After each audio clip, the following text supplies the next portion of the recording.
भाई हम सबने इस्लामियात पढ़ी है ना, 5 पिलर्स होते हैं इस्लामियात में, ऐसा ही है अकाउंटिंग में भी 5 हेड्स होते हैं सर। 5 पिलर्स कह लो, 5 हेड्स कह लो, अकाउंटिंग में भी 5 हेड्स हैं सर। पहला हेड क्या है सर? एसेट है पहला हेड सर। दूसरा हेड है लायबिलिटी सर। उसके बाद हेड है कैपिटल।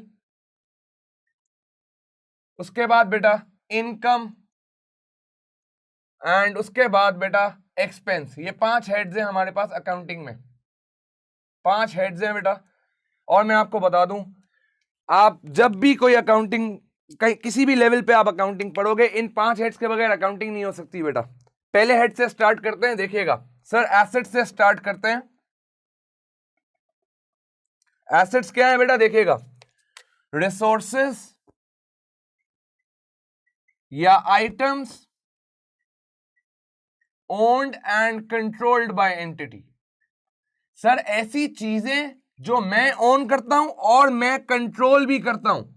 वर्ड्स देखिएगा बेटा, own and controlled. Sir ownership भी मेरी है, कंट्रोल भी मेरा है सर, वो मेरे एसेट है। जैसे बेटा ये मेरी घड़ी है, इसका ओनर भी मैं हूं, कंट्रोलर भी मैं हूं, ये मेरी एसेट है बेटा, ये घड़ी मेरी एसेट है। सर मेरा मोबाइल मेरा एसेट है। ऐसी चीज जो मैं ओन भी कर रहा हूं, कंट्रोल भी कर रहा हूं। सर एंटिटी का क्या मतलब है? सर एंटिटी का मतलब है बिजनेस। एंटिटी भी बोल सकते हो, ऑर्गेनाइजेशन भी बोल सकते हो, बिजनेस भी बोल सकते हो। अच्छा सर आप लोगों के मोबाइल फोन्स, आप लोगों के मोबाइल फोन्स क्या है सर? आपके एसेट हैं। आपकी बुक्स, आपके घर में एसीज लगे हुए हैं, वो सब आपके क्या है बेटा? एसेट्स हैं। ऐसी चीजें जो हम ओन और कंट्रोल करते हैं। सर अब आए एसेट्स की टाइप्स पे बात करते हैं। सर एसेट्स 2 तरह के हैं। सर एसेट्स 2 तरह के हैं सर। पहला is non current asset. Sir पहला इज नॉन करंट एसेट, क्या है ये अभी बात करते हैं। सर दूसरा इज करंट एसेट। दोनों में डिफरेंस बहुत ज्यादा क्लियर होना चाहिए, क्योंकि दोनों का ट्रीटमेंट भी अलग है बेटा। देखना सर, नॉन करंट एसेट क्या है? Sir items bought with an intention for use in the business. Sir ऐसे एसेट्स जिनके खरीदने के पीछे इंटेंशन क्या है कि मैं यूज करूंगा इसको, वो सारे क्या है बेटा? Non current assets. Sir current assets क्या है? सर देखिएगा, items bought with an intention to resell it, मेरा करंट एसेट है सर। सबसे बड़ा डिफरेंस दोनों में, नॉन करंट और करंट में, सबसे बड़ा डिफरेंस क्या है बेटा? नॉन करंट में लेता हूं अपने इस्तेमाल के लिए, अपने यूज के लिए बेटा, और नॉन करंट और करंट किस लिए ले रहा हूं बेटा? रीसेल करने के लिए। सर मेरा इरादा यूज करना नहीं है, आगे भी बेचना है। मैंने ये मार्कर लिया बेटा, विफी ने ये मार्कर लिया है, विफी ने ये मार्कर अपने यूज के लिए लिया है बेटा, ताकि क्लासरूम्स में यूज हो सके। ये वाला मार्कर विफी के लिए नॉन करंट एसेट है। सर मैं स्टेशनरी का बाइंग एंड सेलिंग करता हूं। मैंने जब ये कंपनी से ये जो भी कंपनी है, इससे जब मैंने मार्कर खरीदा है, मैंने रीसेल के लिए खरीदा है कि अच्छा मैं होलसेलर से ले रहा हूं, मैं इसको रिटेल मार्केट में बेचूंगा। तो यही मार्कर मेरे लिए क्या है बेटा? Current asset. एक कंपनी के लिए नॉन करंट एसेट है, दूसरी कंपनी के लिए क्या है? Current asset. यूज के ऊपर, इंटेंशन के ऊपर मैटर करेगा। अगर यूज अपने बिजनेस के लिए करना है तो नॉन करंट है। अगर यूज इसलिए लिया है आपने कि आप इसको यूज नहीं करोगे, आगे रीसेल करोगे, तो ये आपका करंट एसेट होगा। सर दूसरा डिस्टिंक्शन, सर खुद सोचें, जब आपने अपने लिए लिया है तो आप इसको ज्यादा इस्तेमाल करोगे। Life is more than 1 year. Life 1 साल से ज्यादा है बेटा। इस तरह कोई नहीं लिखवाएगा, ये मैं आपको बता दूं। आपने जहां से भी पढ़ा होगा, जिस खुद भी पढ़ा होगा, ऐसे डिस्टिंक्शन नहीं करवाएगा। अभी आज जब मैं हेड्स बताऊंगा ना, आपको क्लियर होगी एक एक चीज। लाइफ इसकी क्या है? 1 साल से ज्यादा। सर आप गाड़ी लेने अपने इस्तेमाल के लिए, सुनना, मैंने शोरूम से गाड़ी ली अपने इस्तेमाल के लिए, या टोयोटा से ब्रांड न्यू मैंने गाड़ी निकलवाई अपने इस्तेमाल के लिए, नॉन करंट एसेट। आप जब गाड़ी लेते हो एक हफ्ते में या एक महीने में नहीं बेचते, आप यूज करते हो उसको, उसके इकोनॉमिक बेनिफिट्स आप यूज करते हो। जब आप उसके इकोनॉमिक बेनिफिट्स यूज करते हो तो ऑब्वियसली लाइफ क्या होगी बेटा, एक साल से ज्यादा। सर नॉन करंट एसेट में क्या होगा? सर करंट एसेट में life is less than a year. खुद सोचो ना बेटा, अगर कोई शोरूम वाला गाड़ी ले, क्या वो एक साल तक गाड़ी होल्ड करेगा कि नहीं एक साल पूरा होगा फिर मैं गाड़ी बेचूंगा? नहीं सर, एक हफ्ते में उसकी पार्टी लगेगी, वो गाड़ी बेच देगा। मैं नहीं बेचूंगा, मैंने तो अपने यूज के लिए खरीदी है बेटा गाड़ी। तो नॉन करंट क्या है सर? पहली डिस्टिंक्शन नॉन करंट एसेट की, मैंने अपने यूज के लिए ली है। और लाइफ क्या है बेटा? More than a year. Current क्या है बेटा? मैंने अपने इस्तेमाल के लिए नहीं ली, मैंने खरीदी है ताकि मैं आगे रीसेल कर सकूं। और लाइफ क्या होगी बेटा? Less than a year. बेटा अब थोड़ी सी इसकी डेफिनेशन देखो, जैसे जैसे टाइम बढ़ता है ना बेटा, इंप्रूवमेंट्स आती हैं। ये लेस देन अ ईयर भी मैं आपको बताऊं, ये विद इन 3 मंथ्स है बेटा, ये विद इन 3 मंथ्स है। 3 महीने से ज्यादा कोई आइटम मेरे पास है बेटा, यूजली बोलते हैं विद इन 3 मंथ्स। जितनी भी बड़ी कंपनीज है बेटा वो विद इन 3 मंथ्स का कॉन्सेप्ट लेती हैं करंट एसेट्स के लिए। सही है, लेस देन अ ईयर होगा तब भी करंट एसेट रिकॉर्ड करेंगे, लेकिन अब इंप्रूवमेंट्स आ रही हैं बेटा, आहिस्ता आहिस्ता आप देखोगे विद इन 3 मंथ्स वाला वर्ड भी यूज होगा। अभी डिस्टिंक्शन के लिए बेटा क्या यूज करूंगा सर? नॉन करंट एसेट वो है जिसको अपने इस्तेमाल के लिए ले रहा हूं। गाड़ी की सबसे बेस्ट एग्जांपल है, आप लोग गाड़ी लोगे अपने इस्तेमाल के लिए लोगे, शोरूम वाला गाड़ी लेगा अपने इस्तेमाल के लिए नहीं लेगा, वो आगे रीसेल करने के लिए लेगा। जब रीसेल करने के लिए लेगा बेटा तो उसके लिए वो करंट एसेट है। अब आ जाए जरा एग्जांपल्स पे बात करते हैं। सर देखिए नॉन करंट एसेट्स की तो बहुत सारी एग्जांपल्स हो सकती हैं, मैं नॉन करंट एसेट्स को एनसीए से लिख रहा हूं बेटा। सर नॉन करंट एसेट्स की बहुत सारी एग्जांपल्स हो सकती हैं। सर एक कंपनी जो है वो मोटर व्हीकल लेती है बेटा, डिलीवरी करने के लिए कस्टमर्स को बेटा यूज के लिए ली है। सर एक कंपनी प्लांट एंड मशीनरी लेती है सर यूनिट्स बनाने के लिए, सर वो उसका नॉन करंट एसेट है, बेचने के लिए थोड़ी ले रही है बेटा। सर कंपनी जो है, कंपनी जहां सिचुएटेड है वहां लाइटें बहुत ज्यादा जाती हैं, कंपनी जनरेटर ले रही है, बेचने के लिए नहीं अपने यूज के लिए। सर ये सारे नॉन करंट एसेट्स है। कंप्यूटर ले रही है, ये सारे क्या है बेटा? ये सारे नॉन करंट एसेट्स हैं जो यूज के लिए ले रहे हैं बेटा। अच्छा सर करंट एसेट्स क्या होंगे? सर करंट एसेट्स सुनिएगा, करंट एसेट्स की एक फिक्स लिस्ट है बेटा, मैं सीए से डिनोट कर रहा हूं करंट एसेट्स को। सर करंट एसेट की एक फिक्स लिस्ट है। आज मैं आपको 4 करंट एसेट्स बताऊंगा। जब हम आगे आएंगे, जैसे जैसे आगे आएंगे 2 करंट एसेट्स और बताऊंगा, आज नहीं बताऊंगा, आज बेसिक्स हैं, आज नहीं बताऊंगा। अक्रूवल्स एंड प्रीपेमेंट्स का चैप्टर जब पढ़ेंगे तो 2 करंट एसेट्स और आएंगे बेटा। सर पहला करंट एसेट सर हमारा इन्वेंट्री क्या है बेटा? ये इन्वेंट्री अभी बात करेंगे। सर दूसरा करंट एसेट है अकाउंट रिसीवेबल। सर इसको डेटर भी बोलता हूं, इसको कस्टमर भी बोलता हूं, इसका नया नाम अकाउंट रिसीवेबल या ट्रेड रिसीवेबल है बेटा। सर तीसरा करंट एसेट क्या है? Sir cash at bank. Sir तीसरा करंट एसेट क्या है? Cash at bank. सर चौथा करंट एसेट क्या है? Cash in hand.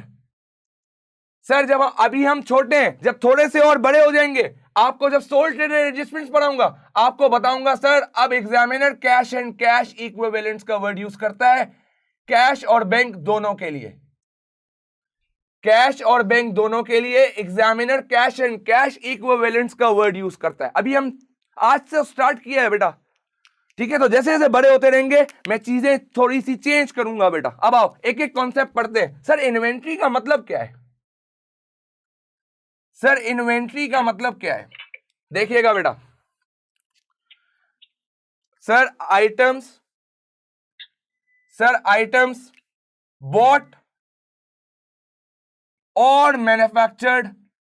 मैं अभी क्लोजिंग इन्वेंट्री का मतलब नहीं बता रहा, आप लोगों ने बेसिक्स में पढ़ा होगा क्लोजिंग इन्वेंट्री वो यूनिट्स जो अनसोल्ड है। मैं आज सिर्फ बेसिक मतलब इन्वेंट्री का बता रहा हूं।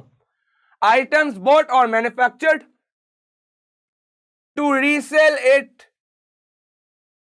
To the customer. सर मैंने या तो आइटम्स खरीदे मार्केट से या मैंने बनाए हैं और मैं अपने कस्टमर को सेल करूंगा। एग्जांपल बेटा, सर खाड़ी है, सब जानते हैं खाड़ी को बेटा, सैफायर को सब जानते हैं। सर खाड़ी में जितने भी आर्टिकल्स हैं, शलवार कमीज हो गए, कुर्तियां हो गई बेटा, प्लेट्स हो गए, दुपट्टे हो गए, सर ये सब क्या है? परफ्यूम्स अब तो निकाल लिए बेटा सारे ब्रांड्स ने। सर ये जितना भी सामान उनकी, आप जाओ खाड़ी किसी आउटलेट पे, आप जब आउटलेट में जाओगे वहां जितने भी आर्टिकल्स रखे हुए हैं वो खाड़ी का इन्वेंट्री है सर। या तो खाड़ी ने खुद बनाया होगा या खाड़ी ने किसी से परचेज करके अपना खाड़ी का स्टैंप लगा के आपको बेच रहे हैं बेटा। तो इन्वेंट्री क्या है सर? वो चीजें जो हम या तो खरीद रहे हैं या हम बना रहे हैं ताकि हम कस्टमर को क्या कर सकें बेटा? सेल कर सकें। चलें आगे। सर अगली चीज पढ़ते हैं, अकाउंट रिसीवेबल। बेटा ये सुनना, बड़ा इंटरेस्टिंग सिनेरियो बताऊंगा इसमें। सर अकाउंट रिसीवेबल बात करते हैं, क्या है सर? ये कौन है? सुनिएगा। It is a person to whom business has sold goods on credit. Sir ये वो बंदा है जिसको बिजनेस ने उधार पे गुड्स सेल किए हैं। सेल किए गुड्स उधार पे, सेल किए गुड्स उधार पे। आओ जरा एक एग्जांपल पढ़ते हैं, समझाता हूं एग्जांपल से बेटा। सर लेट सपोज मेरी मोबाइल की दुकान है। सर मेरी है मोबाइल की दुकान, आ जाए। मेरी है बेटा मोबाइल की दुकान। मेरे पास भाई ये सैफुल्ला आया, देखना मेरे पास सैफुल्ला आया। उसने बोला सर मुझे चाहिए मोबाइल, मुझे चाहिए मोबाइल। सर मुझे आईफोन एक्स चाहिए लेकिन मेरे पास पैसे नहीं है। मुझे आईफोन एक्स चाहिए है आज लेकिन मेरे पास पैसे नहीं है। आप एक काम करें, आज मुझे आईफोन एक्स दे दें, मैं आपको 1 मंथ बाद पैसे वापस दे दूंगा। क्या बोला बेटा इसने? सैफुल्ला आया मेरी दुकान पे और मुझे कहा भाई मुझे आईफोन एक्स चाहिए है लेकिन आज मेरे पास पैसे देने के लिए नहीं है, आप आज मुझे आईफोन एक्स दे दें, मैं आपको 1 महीने बाद पैसे दे दूंगा। सर मैं जब अग्री हो जाऊंगा बेटा, अब सैफुल्ला कौन है सर? सर सैफुल्ला अकाउंटिंग की जबान में अकाउंट रिसीवेबल है। वर्ड रिसीवेबल का लिखा है, फ्यूचर वर्ड है, यानी फ्यूचर में इस अकाउंट से कंपनी के पास पैसे आएंगे। फ्यूचर में इस अकाउंट से कंपनी के पास पैसे आएंगे। क्या लिखा है? It is a person to whom business has sold goods on credit. ये बंदे को क्या कहूंगा बेटा? Account receivable. वो बंदा जिससे फ्यूचर में पैसे लेने हैं क्योंकि आज हमने उसको गुड्स उधार पे बेचे हैं। तो सर सैफुल्ला हमारी कंपनी की जबान में, हमारी अकाउंटिंग की जबान में सैफुल्ला को क्या कहूंगा बेटा? Account receivable. ऐसा अकाउंट जिससे फ्यूचर में पैसे रिसीव करने हैं। सर कैश एट बैंक क्या है सर? सर बिजनेस ने बैंक अकाउंट खुलवाया अपनी ट्रांजैक्शंस के लिए, वहां हम पैसे डाल रहे हैं, ये कैश एट बैंक है। सर कैश इन हैंड क्या है? सर हमारा कैश काउंटर, आप जाते हो खाड़ी में कैश काउंटर होता है ना जहां से बिल्स वगैरह मिलते हैं, वो कैश इन हैंड है बेटा हमारा। In desi words if I tell you बेटा, गल्ला होता है ना, वो कैश इन हैंड है। जहां बिजनेस के रोज के पैसे जमा होते हैं, रोज की सेल्स के पैसे आते हैं बेटा, उसको कैश इन हैंड है। कैश एट बैंक क्या है? सर बिजनेस ने जो बैंक अकाउंट खोला है अपनी ट्रांजैक्शंस को, रिसीट्स एंड पेमेंट्स को करने के लिए, वो कैश एट बैंक है बेटा। वो पैसे जो कि मेरे अपने हैं लेकिन रखे हुए कहां है बेटा? बैंक में, तभी कैश एट बैंक लिखा हुआ है कि कैश मेरा पड़ा हुआ है बैंक के पास। कैश इन हैंड क्या है सर? सर ये कैश जो है मेरे हाथ में है बेटा, मेरे पास है, मेरा गल्ला है बेटा बेसिकली। आगे है सर, sir this summarises assets. Sir यहां एसेट्स खत्म हो गया, अब दूसरे हेड की तरफ चलते हैं। दूसरे हेड की तरफ चलते हैं बेटा, आओ जरा। सर दूसरा हेड क्या है देखिएगा। सर हमारा दूसरा हेड है लायबिलिटीज। बेटा जब तक इन हेड्स का पता नहीं होगा, इनके रूल समझ नहीं आएंगे। जब तक इन हेड्स की एक एक चीज नहीं पता होगी, आप लायबिलिटीज नहीं पता होगा, रूल लगा ही नहीं सकते, एंट्री बना ही नहीं सकते। सर लायबिलिटीज का क्या मतलब है? Sir resources owed by entity. Sir यहां वर्ड क्या लिखा है? सर ओड लिखा है, आप देखिएगा, फोकस करिएगा, वर्ड है ओड। यहां क्या वर्ड था? यहां वर्ड था ओन्ड, मेरे ओनरशिप में है। यहां वर्ड है ओड, एन नहीं है सर, ओन्ड है विदाउट एन। सर इसका मतलब क्या है? सर ओड का मतलब है उधार। मेरे पास पैसे नहीं है, मैं उधार ले रहा हूं बेटा, बिजनेस तो चलाना है ना सर, पैसे नहीं है तो क्या कर रहा हूं? उधार ले रहा हूं। लायबिलिटीज का सीधा सीधा मतलब क्या है सर? उधार लेना। बिजनेस उधार ले रहा है। सर 2 तरह की लायबिलिटीज है। सर 2 तरह की लायबिलिटीज है। पहली है नॉन करंट लायबिलिटीज, दूसरी है करंट लायबिलिटीज।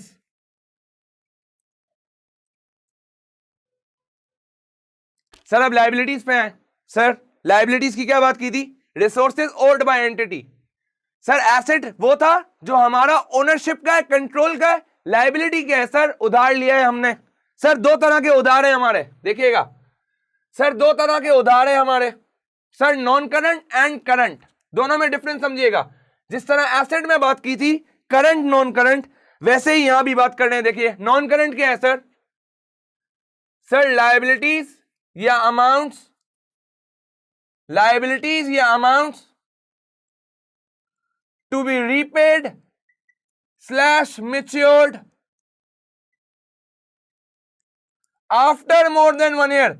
सर जहां पे आपने उधार 1 साल से ज्यादा लिया है, सर जहां पे आपने उधार 1 साल से ज्यादा लिया है, उसको बोलता हूं नॉन करंट लायबिलिटी। आपने आज उधार लिया 2 साल के लिए बैंक से, बैंक लोन क्या है बेटा? Non current liability. क्यों नॉन करंट लायबिलिटी? वो सारी लायबिलिटीज जिनको रीपे करना है या पे ऑफ करना है 1 साल से ज्यादा के टाइम पीरियड में, उसको क्या बोलेंगे बेटा? Non current liabilities. Sir current क्या है? देखिएगा सर करंट क्या है? सर करंट ये है liabilities slash amounts, liabilities slash amounts to be repaid slash matured for less than a year, for less than a year. Sir वो उधार जो 1 साल से कम टाइम पीरियड में पे ऑफ करना होगा, उसको बोलूंगा करंट लायबिलिटीज। नाम से ही पता चल रहा है ना बेटा, करंट मतलब अभी, करंट हाल में बेटा, प्रेजेंट में, यानी विद इन 1 ईयर लायबिलिटी पे करूंगा, ऐसी लायबिलिटी करंट है। सर नॉन करंट क्या है? वो लायबिलिटी या उधार जिसकी पेमेंट 1 साल से ज्यादा के टाइम पीरियड में करनी होगी। सर अब एग्जांपल्स देखते हैं। सर इसकी तो नॉर्मल एग्जांपल है बैंक लोन। सर बैंक उधार देते हैं 1 साल से ज्यादा के टाइम पीरियड में। बेटा एंग्रो ने लोन सैंक्शन करवाया था 2016-17 में, 25 साल का लोन सैंक्शन करवाया था बेटा, नॉन करंट लायबिलिटी है। जो बिजनेस स्टडीज के स्टूडेंट्स हैं बेटा, उन्होंने पढ़ा होगा सर 3 तरह के लोन्स होते हैं, short term, medium term, long term. Sir accounting में मीडियम टर्म नहीं होते, short term is loans to be repaid within 1 year sir, और लॉन्ग टर्म होते हैं 1 साल से लेके अनलिमिटेड टाइम पीरियड तक, 25 साल, 30 साल, 50 साल, ये सारे नॉन करंट में आएंगे बेटा। सर अब एग्जांपल्स करंट लायबिलिटीज की देखते हैं। सर करंट लायबिलिटीज की एग्जांपल क्या होगी बेटा? इसकी एक फिक्स लिस्ट है, आज मैं आपको सिर्फ 2 बताऊंगा। जिस तरह करंट एसेट में 2 छुपाए हैं करंट एसेट आज आपसे, वैसे ही करंट लायबिलिटी में भी 2 छुपाऊंगा आज आपसे। जब अक्रूवल्स एंड प्रीपेमेंट्स का चैप्टर पढ़ेंगे तब बताऊंगा 2 और करंट लायबिलिटीज। सर आज पहली लायबिलिटी क्या है? Sir trade payables. Sir trade payables पहली लायबिलिटी है। सर दूसरी लायबिलिटी क्या है? सर दूसरी लायबिलिटी इज बैंक ओवरड्राफ्ट। दूसरी लायबिलिटी इज बैंक ओवरड्राफ्ट। ये क्या है बेटा? ये कैशियर बैंक का बिल्कुल ऑपोजिट है। अभी एक केस समझाऊंगा, बहुत अच्छे तरीके से समझ आएगा। अभी एक केस समझाऊंगा ना बेटा, बहुत अच्छे तरीके से समझ आएगा। पहले ट्रेड पेबल्स पे बात कर लेते हैं, पहले ट्रेड पेबल्स पे बात कर लेते हैं। सर जिस तरह ट्रेड रिसीवेबल्स में डेटर्स बोलते थे, वैसे ही ट्रेड पेबल्स में पुराना नाम क्रेडिटर्स था, सप्लायर्स था। सर ट्रेड रिसीवेबल में क्या पढ़ा था? देखो इधर देखो, ट्रेड रिसीवेबल में क्या पढ़ा था? सर बिजनेस उधार दे रहा है,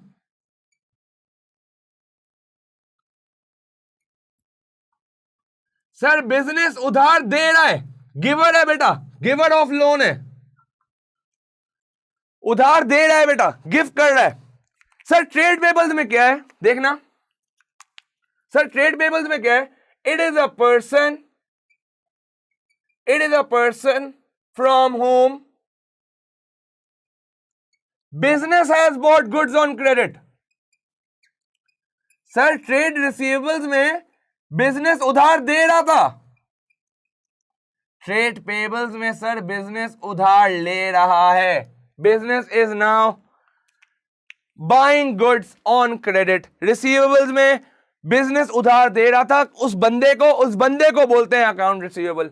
सर ट्रेड पेबल्स में बिजनेस उधार ले रहा है, जब बिजनेस उधार ले रहा है बेटा तो उस जिस बंदे से उधार ले रहा है उसको क्या बोलते हैं, ट्रेड पेबल्स या अकाउंट पेबल्स। आप अकाउंट पेबल्स भी लिख सकते हो, ट्रेड पेबल्स भी लिख सकते हो, आप अकाउंट रिसीवेबल्स भी लिख सकते हो, ट्रेड पेबल्स भी लिख सकते हो, ठीक है। सर वो अकाउंट जिसको हमें पे करना है फ्यूचर में। सर इस एग्जांपल का रिवर्स कर दो। क्या सर, हमारी लेट सपोज, सुनना बेटा, हमारा जो है वो सेंटर है, हमारा फिजिकल सेंटर है। सर मैं फिजिकल सेंटर आज खोलने गया हूं, मुझे चेयर्स चाहिए बेटा बच्चों के लिए। बच्चों को किस पे बिठाऊंगा, मदरसा तो है नहीं कि जमीन पे बिठाऊंगा, मुझे सेंटर के लिए चेयर्स चाहिए।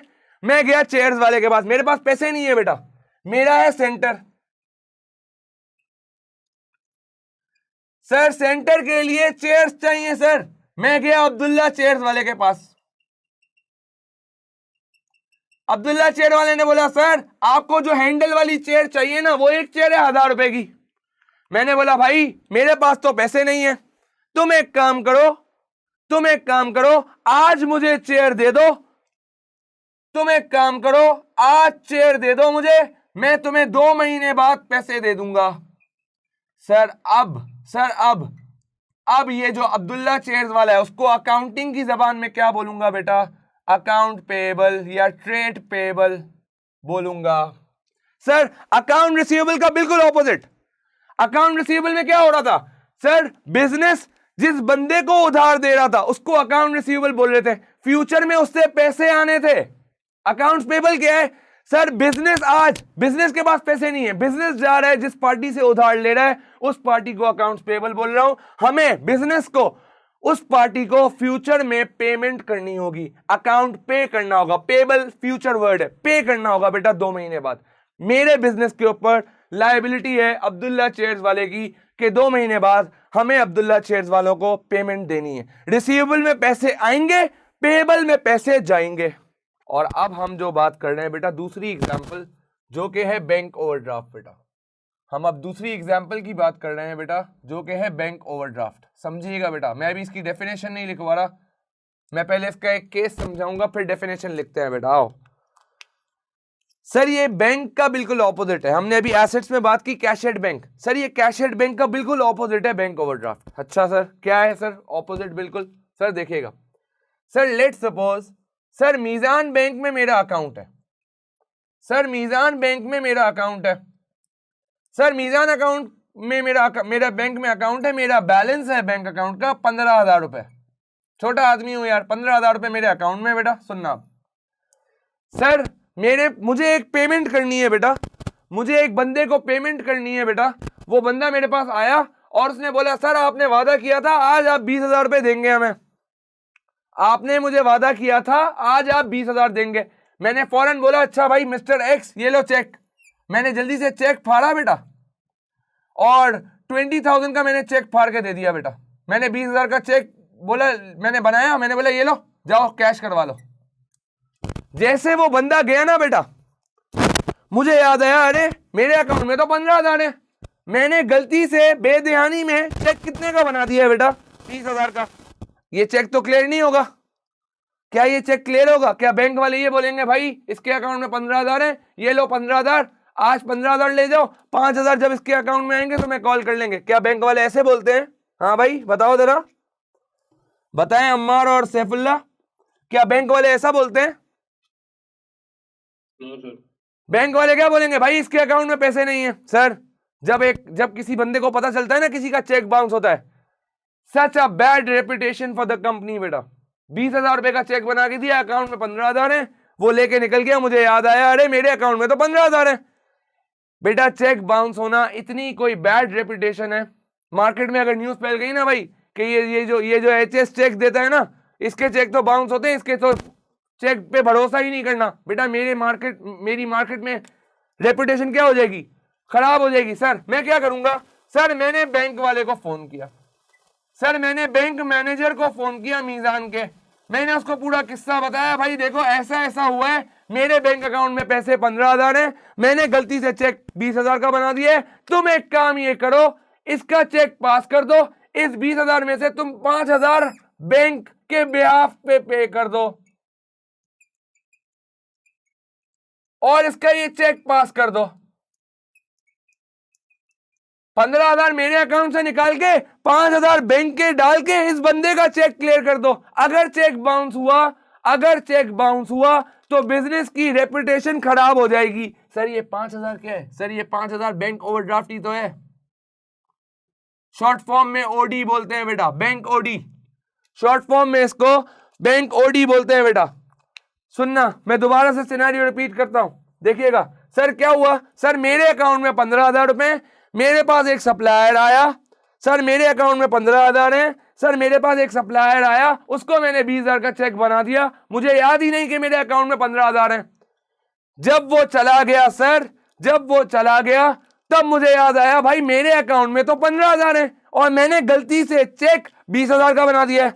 मेरे अकाउंट में 15,000 है और मैंने गलती से चेक 20,000 का बना दिया है। मैं बैंक मैनेजर को फोन करूंगा, उसको बोलूंगा भाई इस चेक को क्लियर करवा दो, 5,000 बैंक की जेब से डाल दो और इस चेक को क्लियर करो। सर ये जो 5,000 बैंक ने अपने बिहाफ पे डाला है इसको कहते हैं बैंक ओडी। सर डेफिनेशन अब लिखूंगा, देखिएगा। वेयर अ डिपॉजिटर, डिपॉजिटर यानी कि मैं बेटा जिसका बैंक अकाउंट है। Where a depositor withdraws an amount, where a depositor withdraws an amount from bank, where a depositor withdraws an amount from bank in excess of his account balance। Sir मेरे account balance से access में जब मैं withdraw करूंगा वो excess amount क्या होगी? Sir वो एक्सेस अमाउंट बैंक ओवरड्राफ्ट की होगी। सर मेरे अकाउंट में 15,000 थे, मैंने विड्रॉ करवाए 20,000। सर ये जो 5,000 का बैलेंस मैंने एक्सेस विड्रॉ करवाया है ये बैंक ओवरड्राफ्ट होता है। अब बेटा सुनना, ये हर किसी को मिलता भी नहीं है बेटा। ये किसको मिलता है ये सुनना, ये हर किसी को नहीं मिलता बेटा। पहले तो बता दूं अकाउंटिंग होती कैसे। सर ये इस चेक बनाने से पहले मेरे अकाउंट में बैलेंस क्या था? सर इस चेक बनाने से पहले मेरे अकाउंट में बैलेंस था 15,000 पॉजिटिव का। सर 1 जनवरी है 2020, आज 2021, मेरे अकाउंट में बैलेंस है 15,000 पॉजिटिव। आज वो बंदा आया है 9 तारीख को और बोला सर आपने 9 तारीख का वादा किया था, चेक दे दें आप हमें, चेक दे दें आप हमें। सर मैंने उसको चेक इशू करके दे दिया। मैंने उसको बोला ये लो चेक इशू किया, मैंने उसको चेक बोला बैंक में जाओ पैसे ले लो। सर मैंने चेक 20,000 का बना दिया, यानी सर मेरे अकाउंट में 5,000 नेगेटिव है। सर मेरे अकाउंट में 5,000 नेगेटिव है। सर जब ये 15,000 पॉजिटिव होगा मैं इसको कैसे लिखता हूंगा? मैं इसको करंट एसेट्स में लिखता हूंगा कैश एट बैंक के नाम से। जब ये 15,000 पॉजिटिव होता था मैं अपने एसेट को दिखाता था कैश एट बैंक के, मेरे बैंक अकाउंट में मेरा 15,000 कैश पड़ा है। सर जब 20,000 विड्रॉ कर लिए तो अब ये एसेट से क्या बन गया बेटा? अब ये लायबिलिटी बन गया है। सर क्यों? सर आपने एक्सेस विड्रॉ कर लिया है और अब इसका नाम कैश एट बैंक नहीं है, अब इसका नाम क्या है बेटा? Bank overdraft. सर अब सुनना आगे क्या होता है बेटा। बैंक आपसे पैसे थोड़ी मांगेगा, बैंक का हमेशा बेटा ये उसूल है। सुनना बैंक कैसे अकाउंटिंग करता है, एक तो हम ये बड़ी डिटेल में पढ़ेंगे बैंक रिकंसिलिएशन स्टेटमेंट के चैप्टर में, मैंने कल डिस्कस भी किया था बेटा, बड़ा मजा आएगा। बैंक की अकाउंटिंग जब सीखोगे ना बहुत मजा आएगा आपको।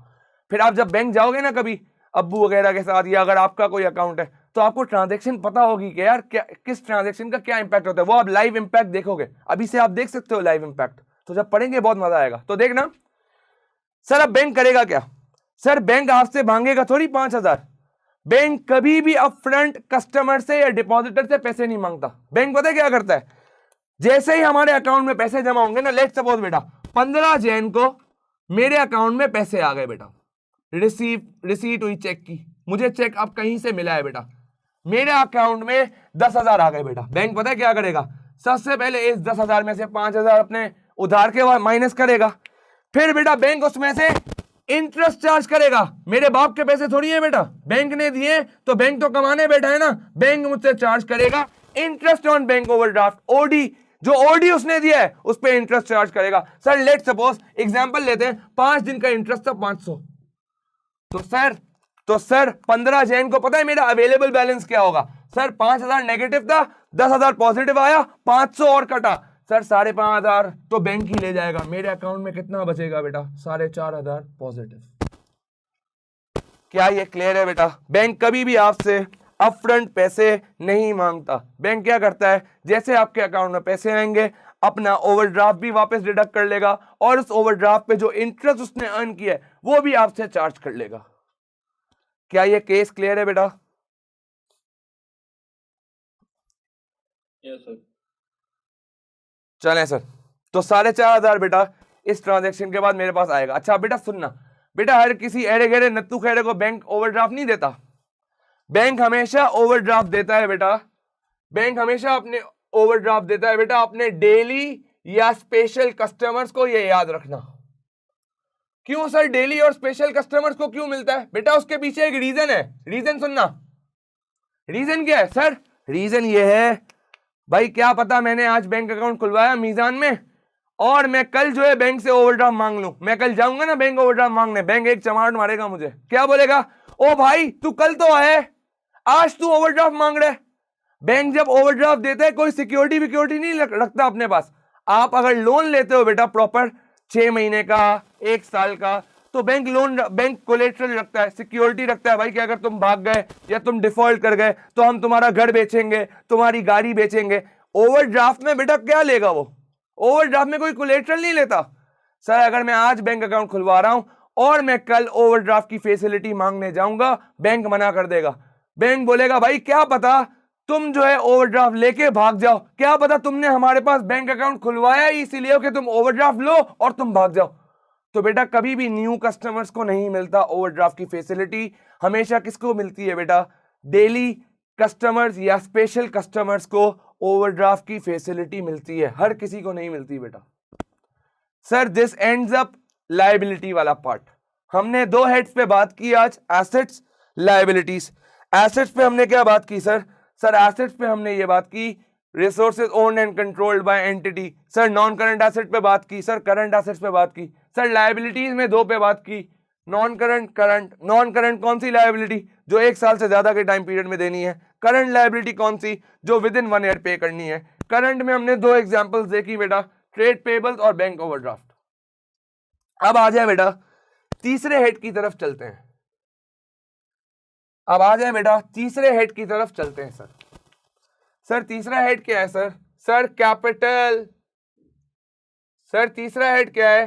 कैपिटल। सर क्या है ये कैपिटल? सुनिएगा सर, क्या है ये कैपिटल? सुनिएगा sir, money invested by the owner, money invested by the owner to run the business. Sir मैं अपना कोई कारोबार खोल रहा हूं, मैं कोई अपना बिजनेस खोल रहा हूं, मैं भी तो उसमें से फंडिंग लेके आऊंगा बेटा। सर 2 तरह की फंडिंग है। ओनर जब बिजनेस खोलता है बेटा तो पैसे लेके आता है, वो पैसे 2 तरह से कैटेगराइज होते हैं बेटा। एक को कहता हूं स्टार्टअप कैपिटल, सुनना बेटा गौर से, और एक को बोलता हूं sir additional capital.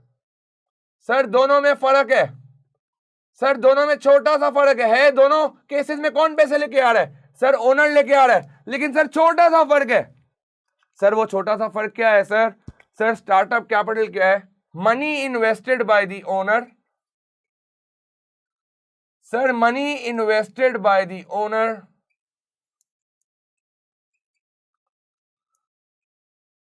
To run the business, to run, या आप लिख सकते हो टू स्टार्ट द बिजनेस बेटा। Money invested by the owner to run / start the business. Sir business start करने के लिए जो इनिशियल कैपिटल चाहिए, ये मेरी इनिशियल इन्वेस्टमेंट है सर। जो इनिशियली बिजनेस खोलने के लिए चाहिए, ये मेरी इनिशियल इन्वेस्टमेंट है सर, जिसके बगैर मैं बिजनेस खोल ही नहीं सकता। जब तक जेब से कुछ पैसे नहीं डालूंगा बिजनेस नहीं खुल सकता। ऐसे कैपिटल को बोलता हूं startup capital. Sir additional capital क्या है? Sir money invested by the owner, money invested by the owner at any point in time, at any point in time when business needs to expand, when business needs to expand or is in difficulty.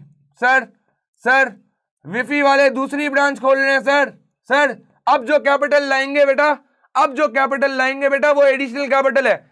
Initially विफी start करने के लिए जो capital लगा था बेटा वो startup capital था, जो स्टार्ट करने के लिए, बिजनेस शुरू करने के लिए लगाया। सर अब दूसरी ब्रांच हम खोल रहे हैं सर, ये तो वर्चुअल है, ये तो वर्चुअल सेटअप है, हम फिजिकल सेटअप भी खोल रहे हैं सर, हमें उसके लिए जो कैपिटल चाहिए, हमारी दूसरी ब्रांच खुल रही है सर। अब जो पैसे ओनर लाएगा उसको बोलता हूं एडिशनल कैपिटल। सर दो डिफरेंसेस हैं स्टार्टअप और एडिशनल में। सर स्टार्टअप एयर जीरो पे आएगा, बिजनेस एयर जीरो का मतलब बिजनेस स्टार्ट करने से पहले। और दूसरा सर ये इसके पीछे ऑब्जेक्टिव क्या है, बिजनेस को स्टार्ट करना, चलाना बेटा। एडिशनल कैपिटल क्या है सर किसी भी पॉइंट इन टाइम पे आ सकता है। देखिए मैंने क्या लिखा है, invested by the owner at any point in time. Sir मैं किसी भी वक्त इस बिजनेस को कभी भी ये पैसे इन्वेस्ट कर सकता हूं, कोई टाइम पीरियड नहीं है। और इन्वेस्ट किस लिए कर रहा हूं, या तो एक्सपैंड करने के लिए, या मेरा जो ओरिजिनल बिजनेस है बेटा उसमें मसले चल रहे हैं, कैश फ्लो के प्रॉब्लम्स चल रहे हैं, तो मैं कुछ कैश कंट्रीब्यूट कर रहा हूं बिजनेस में। ये दो तरह के कैपिटल्स हैं। सर अगले हेड पे बात करते हैं। सर अगला हेड है इनकम, हमारा चौथा हेड इनकम। सर मनी या amounts earned from the operations. Sir operations चलाने से जो पैसे आ रहे हैं उनको इनकम बोलता हूं। दो तरह की इनकम है बेटा, सुनना सर, दो तरह की इनकम है सर। पहली है बिजनेस इनकम, सर दूसरी क्या है, सर दूसरी है अदर इनकम। सर दूसरी क्या है, अदर इनकम। दोनों में डिफरेंस सुनिएगा बेटा, बिजनेस इनकम क्या है, अदर इनकम क्या है, दोनों में डिफरेंस सुनिएगा। सर बिजनेस इनकम क्या है, money earned from operating business. Sir business चलाने से जो इनकम आ रही है, बिजनेस चलाने से जो इनकम आ रही है वो बिजनेस इनकम है। सर विफी के जो ओनर है उसने विफी खोली है, आप लोग की फीसेस विफी को मिल रही है, विफी के लिए ये बिजनेस इनकम है। वो इनकम जो बिजनेस चलाने से आ रही है। आपके स्कूल की एग्जांपल लेते हैं, सबसे बेस्ट एग्जांपल, आप लोगों के स्कूल जो आपसे फीसेस चार्ज करता है बेटा, वो क्या है, आपके स्कूल की बिजनेस इनकम है। सर अदर इनकम समझेंगे तो आराम से बिजनेस इनकम भी क्लियर होगा। सर बिजनेस अदर इनकम क्या है, मनी अर्न्ड फ्रॉम ऑपरेशंस,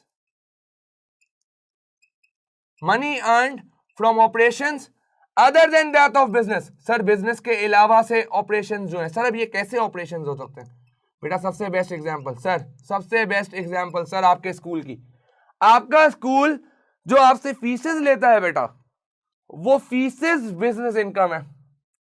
आपका स्कूल जो आपसे फीसेस लेता है बेटा वो है बिजनेस इनकम।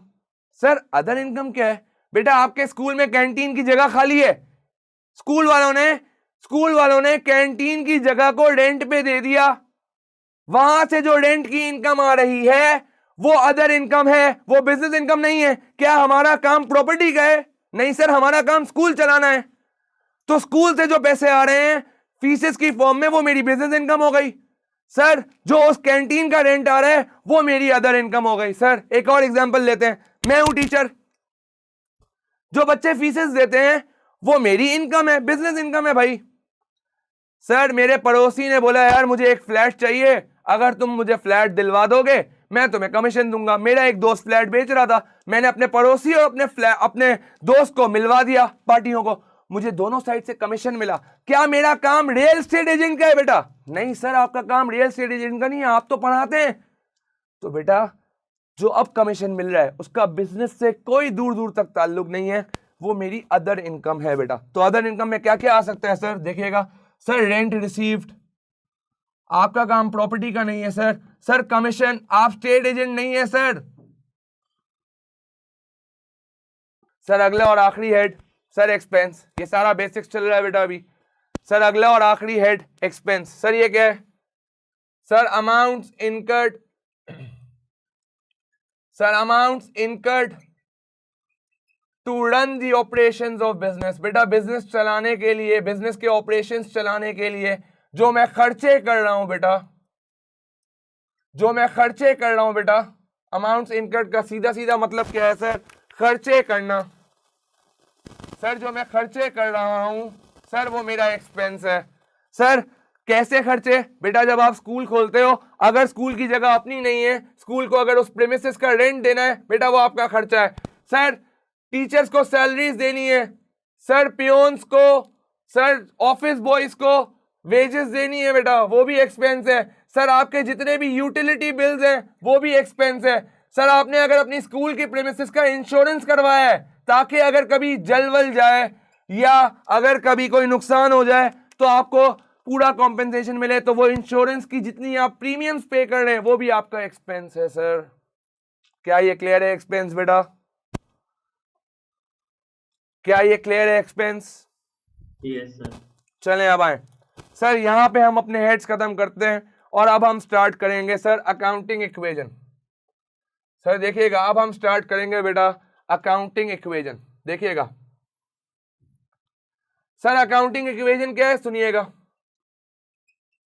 सर आपके एग्जाम में इसका एमसीक्यू आएगा, अकाउंटिंग इक्वेजन का सिर्फ और सिर्फ एमसीक्यू आता है बेटा।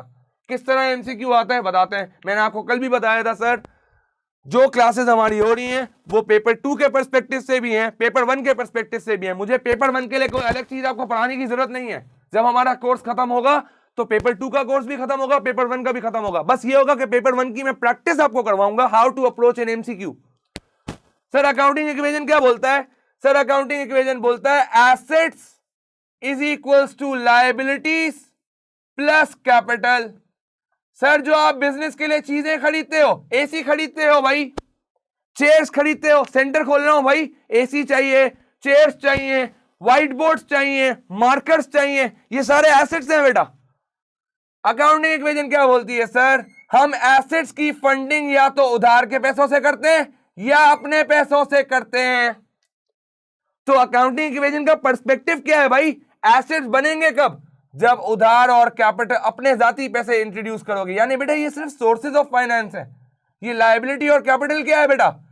सर एसेट को खरीदने के लिए फाइनेंस की सोर्स है।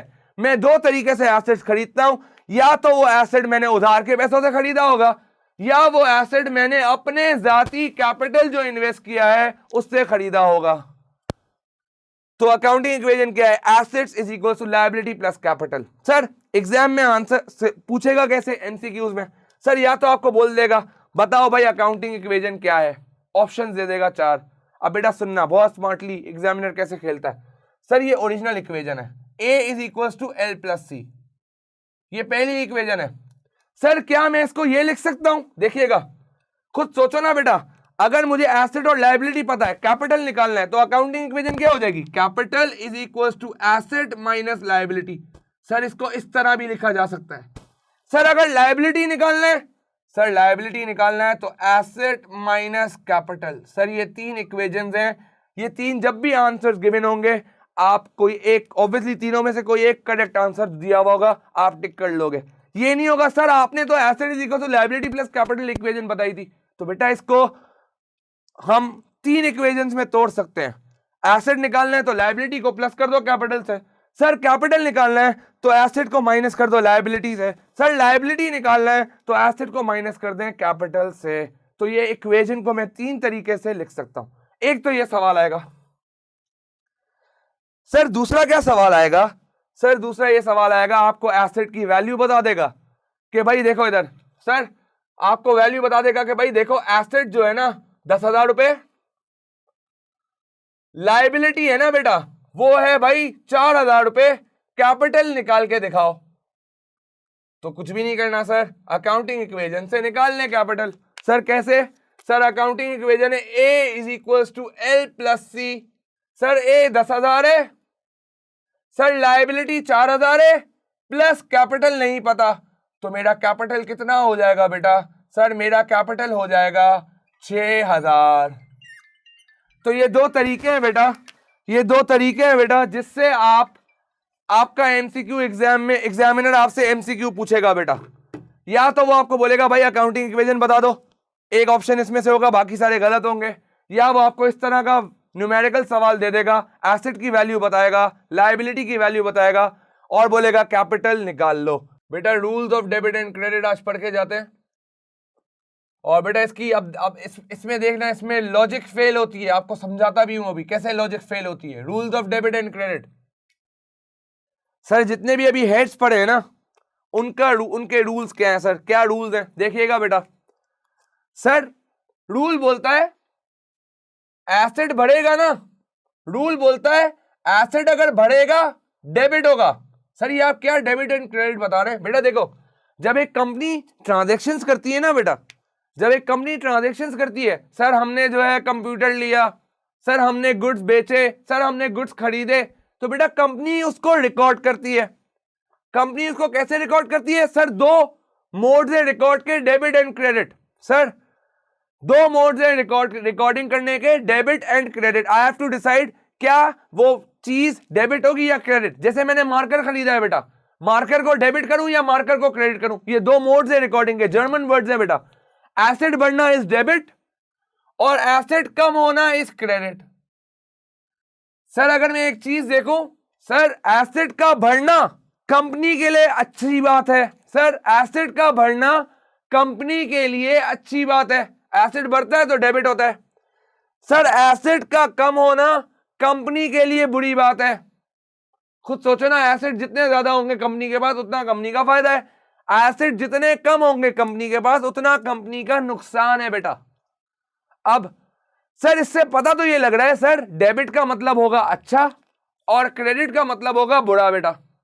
ये लॉजिक समझ आती है पहली वाली ट्रांजैक्शन पढ़ के। सर एसेट बढ़ेगा तो अच्छी बात है और अच्छी बात का मतलब सर डेबिट, डेबिट का मतलब है अच्छी बात। सर एसेट का कम होना बुरी बात है, सर एसेट कम हो रहा है क्रेडिट हो रहा है, सर बुरी बात है। ये तो अभी तक तो ये क्लियर होता है बेटा। अगले हेड देखते हैं सर लायबिलिटी। हाँ भाई सैफुल्ला, लायबिलिटी का बढ़ना अच्छी बात है बुरी बात है? लायबिलिटी क्या पढ़ा था? उधार। उधार का बढ़ना बिजनेस के लिए अच्छी बात है बुरी बात है? बताओ। बुरी बात है। हमने क्या पढ़ा सर? डेबिट का मतलब है अच्छी बात, क्रेडिट का मतलब है बुरी बात। ऐसा ही है, यानी लायबिलिटी बढ़ेगा तो क्रेडिट होना चाहिए। सर बिल्कुल क्रेडिट होता है, आपने बिल्कुल सही लॉजिक समझी है। सर लायबिलिटी का कम होना अच्छी बात है। लायबिलिटी अगर उधार बिजनेस से कम हो रहा है बेटा, अगर उधार के पैसे पे ऑफ कर रहा है बिजनेस, तो बिजनेस के लिए फायदा है सर। सर अच्छी बात है, फायदा है। अच्छी बात क्या होती है सर? डेबिट। अग्री करते हो बेटा? अब आओ सर, यानी एसेट और लायबिलिटी तो समझ आ गया सर। एसेट का बढ़ना डेबिट, डेबिट का मतलब अच्छी बात है, क्रेडिट का मतलब बुरी बात है। ठीक है सर। अब आओ बेटा, अगली बात जो पढ़ेंगे ना बेटा मजा आएगा उसमें, देखना। सर अगला हेड हमने पढ़ा था इनकम। हाँ भाई, इनकम बढ़ना अच्छी बात है बुरी बात है? इनकम क्या होगी? डेबिट होगी, क्योंकि अभी तुमने पढ़ लिया इनकम अच्छी बात है और अच्छी बात का मतलब डेबिट है। सर रूल पता है क्या बोलता है? इनकम बढ़ना क्रेडिट है, क्रेडिट का मतलब ओ भाई इनकम बढ़ना बुरी बात है। सर इनकम कम होना बुरी बात है, क्रेडिट होना चाहिए। ये भाई बोलते हैं रूल डेबिट होगा। बेटा इन रूल्स की कोई लॉजिक नहीं है, you have to learn it. ये एसेट बढ़ना, एसेट बढ़ता है तो क्यों डेबिट होता है, इसके पीछे कोई लॉजिक नहीं है, ये रूल्स है बस। You have to memorise it, आपको रोड लर्न करना पड़ेगा, इसके पीछे कोई लॉजिक नहीं है। इनकम, एसेट और लायबिलिटी में तो फिट बैठ रही है लॉजिक। एसेट बढ़ना अच्छी बात डेबिट, एसेट कम होना बुरी बात क्रेडिट, लायबिलिटी बढ़ना बुरी बात क्रेडिट, लायबिलिटी कम होना अच्छी बात डेबिट। यहां तक तो फिट बैठती है बेटा ये लॉजिक। इनकम में ऑपोजिट हो गई, इनकम बढ़ना अच्छी बात है लेकिन ये बोल रहा है क्रेडिट, यानी क्रेडिट का मतलब अच्छा बुरा नहीं है सर। अगली चीज सर एक्सपेंस, सुनिएगा बेटा। सर एक्सपेंस बढ़ना अच्छी बात है बुरी बात है? बुरी बात है। सर ये हमने तो पढ़ा था अभी, सर डेबिट का मतलब अच्छा, ये बोलता है एक्सपेंस बढ़ता है ना डेबिट करो। सर यानी इनके पीछे कोई लॉजिक नहीं है। एक्सपेंस कम होना अच्छी बात है, क्रेडिट बोलता है। सर डेबिट और क्रेडिट ये रूल्स के पीछे कोई लॉजिक नहीं है, you have to memorise it, you have to rote learn it. Sir अगली आखिरी चीज, सर आखिरी चीज कैपिटल। कैपिटल का सिर्फ बढ़ने वाला रूल बता रहा हूं बेटा, कैपिटल बढ़ता है तो क्रेडिट होता है बेटा। अभी कम होने वाला रूल नहीं बताऊंगा, जब थोड़े से और बड़े होंगे तो बताऊंगा कैपिटल के कम होने को कैपिटल नहीं बोलते, कुछ और बोलते हैं, बताऊंगा। तो सर ये रूल्स आपको रोट लर्न करने पड़ेंगे। जब तक ये रूल्स याद नहीं होंगे बेटा डबल एंट्री नहीं बन सकती। ये जो एंट्रीज है बेटा, जब तक ये एंट्रीज हमें याद नहीं हो जाती हम डबल एंट्री नहीं बना सकते बेटा। तो बेटा ये अगली क्लास में ये रूल्स याद करके आएंगे तो हम डबल एंट्रीज बनाएंगे बेटा, ठीक है। So we are ending here now. हमने बेसिक्स आज पढ़े बेटा, 5 हेड्स पढ़ लिए, asset, liability, capital, income, expense. फिर उन हेड्स के बेटा हमने रूल्स भी पढ़ लिए। सर एसेट बढ़ेगा तो डेबिट होगा, कम होगा तो क्रेडिट होगा, लायबिलिटी बढ़ेगी तो क्रेडिट होगी, कम होगी तो डेबिट होगी, इनकम बढ़ेगी तो क्रेडिट होगा। सर याद करने का कोई शॉर्टकट अगर आप मुझसे पूछें, सर कोई शॉर्टकट बता दे याद कैसे रखें? बेटा याद ऐसे रखो कि एसेट और एक्सपेंस का रूल सेम है। देख लो, बढ़ता है तो डेबिट होता है, कम होता है तो क्रेडिट होता है। इनका ट्रीटमेंट, इनका रूल सेम है। तो अगर याद करना है तो ये याद कर लो, एसेट और एक्सपेंस जब भी बढ़ेगा डेबिट होगा, एसेट और एक्सपेंस जब भी कम होगा क्रेडिट होगा। और सर इन तीनों के रूल सेम है, इन लायबिलिटी, इनकम और कैपिटल, इनके रूल सेम है। सर सेम से मुराद जब जब ये बढ़ेंगे क्रेडिट होंगे, जब जब ये कम होंगे डेबिट होंगे।